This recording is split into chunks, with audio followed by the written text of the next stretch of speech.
Welcome to story dictation. Dictation 5 second बाद शुरू होगा। Ready start. भारत और चीन के बीच 15वें दौर की बातचीत अगर बेनतीजा रही तो इसमें शायद हैरानी की बात नहीं है। दोनों पक्षों में इस बार भी कोई ठोस सहमति नहीं बन पाने के बाद यह साफ हो गया है कि चीन जब तक अपना हठधर्मिता वाला रवैया नहीं छोड़ेगा तब तक बातचीत का कोई मतलब नहीं है। इस साल जनवरी में 14वें दौर की वार्ता का भी हश्र यही हुआ था। दोनों पक्ष किसी नतीजे पर नहीं पहुंच पाए थे। पिछले साल अक्टूबर में 13वें दौर की वार्ता भी बेनतीजा रही। तब भी चीन अपने अड़ियल रुख पर डटा रहा था। इन वार्ताओं में बड़ा मुद्दा हॉट स्प्रिंग सहित रणनीतिक महत्व वाले ठिकानों से सैनिकों को हटाने का है, जिसके लिए चीन राजी नहीं हो रहा। दरअसल सीमाई इलाकों के विवादों को लेकर अब तक चीन का जैसा रवैया रहा है वह किसी से छिपा नहीं है। ऐसे में कैसे उम्मीद की जाए कि वह हॉट स्प्रिंग और दूसरी जगहों से सैनिक हटाने को तैयार हो जाएगा। हालांकि भारत ने अब तक अपनी तरफ से हर स्तर पर सकारात्मक रुख ही दिखाया है और यही अपेक्षा उससे भी की है। हर 2-3 महीने के अंतराल में होने वाली ये वार्ताएं अगर इसी तरह बेनतीजा रहेंगी तो कैसे समाधान की तरफ बढ़ा जाएगा, यह चीन को समझना चाहिए। विवाद खड़े करना, उन्हें बनाए रखना और पड़ोसी देशों को धमकाते रहना चीन की पुरानी रणनीति है। पिछले 2 साल के घटनाक्रम से यह और साफ हो गया है। गलवान घाटी को लेकर पहले कभी विवाद सामने नहीं आया था, लेकिन जून 2020 में गलवान घाटी में चीनी सैनिकों ने भारतीय सैनिकों पर हमला किया, जिसमें भारत के 24 जवान शहीद हो गए थे। फिर उसने इलाके में अपना सैन्य जमावड़ा बढ़ाना शुरू कर दिया। आज भी वास्तविक नियंत्रण रेखा के पास उसके करीब 60,000 सैनिक डटे हैं। पिछले साल कई दौर की वार्ताओं के बाद कुछ जगहों से उसने अपने सैनिक इसलिए नहीं हटाए कि वह मामले को खत्म करना चाहता है, बल्कि पूर्वी लद्दाख में भारत की सैन्य तैयारियों से उस पर दबाव बना था और अमेरिका जैसा देश भी भारत के साथ आ खड़ा हुआ था। पर अब पिछले 3 दौर की वार्ताओं में चीन ने जिस तरह का रुख अपना लिया है उससे समाधान का रास्ता आसान नहीं है। दरअसल वार्ताओं के दौर जितने लंबे खिंचते चले जाते हैं, विवाद के विषय उतने ही पुराने पड़ते जाते हैं और जटिल रूप ले लेते हैं। सीमा विवाद दशकों पुराना हो गया है। 4000 किलोमीटर लंबी सीमा पर वह नए नए ठिकाने खोजकर उन्हें विवादित बनाने की रणनीति पर चल रहा है। डोकलाम विवाद और अरुणाचल प्रदेश को लेकर जब तब किए जाने वाले दावे इसका उदाहरण हैं।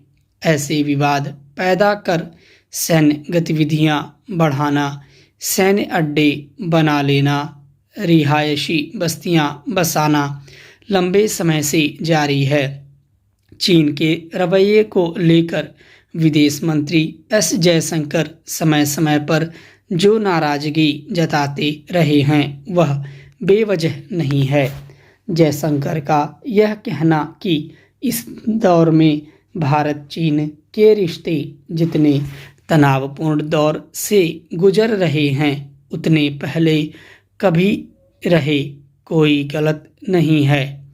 सीमा पर शांति बनाए रखने के लिए चीन जिस तरह से समझौतों को ठेंगा दिखाता रहा है और विवाद के नए नए बहाने खोजता रहा है उससे सीमाई विवादों का समाधान नहीं निकलने वाला। कांग्रेस कार्य समिति की बैठक के पहले गांधी परिवार के समर्थकों ने जैसा माहौल बना दिया था उससे यही लग रहा था कि यह पार्टी यूं ही चलेगी। हुआ भी ऐसा ही। सोनिया गांधी ने जैसे ही यह कहा कि यदि कार्य समिति को यह लगता है कि परिवार के लोगों के हटने से पार्टी मजबूत हो जाएगी तो वह ऐसा करने के लिए तैयार हैं।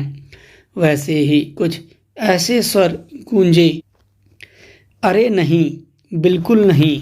सोनिया गांधी इस तरह की भावनात्मक पेशकश पहले भी कर चुकी हैं और हर बार नतीजा ढाक के तीन पात वाला ही रहा है। इस पर हैरानी नहीं कि कार्य समिति ने न केवल सोनिया के नेतृत्व में फिर से आस्था जताई बल्कि कुछ नेताओं ने अपनी यह पुरानी मांग भी दोहरा दी कि राहुल गांधी को फिर से पार्टी अध्यक्ष बनाया जाए। वास्तव में परिवार की भी यही इच्छा है और इसी कारण नए अध्यक्ष के चुनाव में देर की जा रही है। इस सब के बीच राहुल पर्दे के पीछे से पार्टी संचालित कर रहे हैं। हालांकि उनके फैसले पार्टी का बेड़ा गर्क कर रहे हैं लेकिन परिवार की अंधभक्ति में लीन अधिकांश कांग्रेस नेता उन्हें भविष्य का नेता और देश का मसीहा साबित करने में लगे हुए हैं। वे यह देखने समझने को तैयार नहीं कि राहुल की राजनीति का एकमात्र एजेंडा प्रधानमंत्री नरेंद्र मोदी की प्रतिष्ठा पर चोट करना है। इसके लिए वह अपशब्दों का इस्तेमाल करने से भी नहीं चूकते।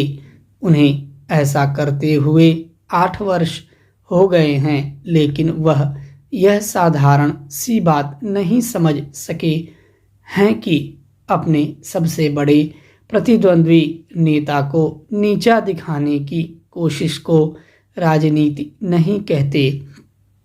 राहुल गांधी लगातार विफल होने के बाद भी अपनी आत्मघाती, नाकाम और नकारात्मक राजनीति पर कायम हैं।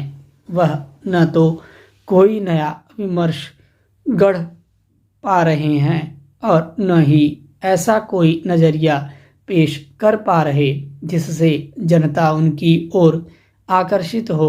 कुछ ऐसा ही हाल प्रियंका गांधी का भी है जिन्हें ब्रह्मास्त्र बताया गया था। जैसे राहुल वामपंथी सोच से ग्रस्त हो चुके हैं वैसे ही प्रियंका भी कांग्रेस की न केवल वामपंथी दलों से निकटता बढ़ी है बल्कि वामपंथी नेताओं की पार्टी में भागीदारी भी। एक समय जो युवा नेता राहुल के करीबी हुआ करते थे वे या तो पार्टी छोड़कर जा चुके हैं या फिर उन्हें हाशिए पर कर दिया गया है। इस वजह से भी पार्टी रसातल में जा रही है। यद्यपि कई कांग्रेस नेता पार्टी के पतन को लेकर अपनी चिंता खुलकर प्रकट करने लगे हैं लेकिन उनकी कहीं कोई सुनवाई नहीं हो रही। आगे भी सुनवाई के आसार नहीं क्योंकि गांधी परिवार चाटुकार नेताओं से घिर गया है। स्टॉप।